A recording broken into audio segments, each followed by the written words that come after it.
Ерлан неме кылды ба? Түшүнүгү бар. Жок, ошон үчүн мен ошол силерге келдим. Прокуратурада турамын азыр. Бирок прокуратура негизи өзү жакшы курулуп турчу. Мындай айтканда, мен уже азыр силер айтып атасыз, мен неме кылып атам деп атасыз, мен сени тарткан жокмун, мен өзүм тартып атам, мен тартсам. Мен Баткен прокуратурасынын мактаганы келдим, мындай айтканда. Прокуратуранын зданиясынын кандай жакшы болгонун мен биринчи посетителимин да, мындай айтканда. Ошон үчүн келдим мен берге.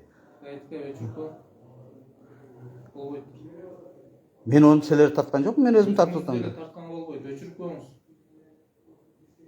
Өзүм тартканга да болбойт. Бул жер телефонду видео съемка болбойт, запрещен. Өчүрүп коюңуз. Майли, мен шепке жолуктурасыңар Асаналиевке, мен өчүрөм, мына өчүрүп атам.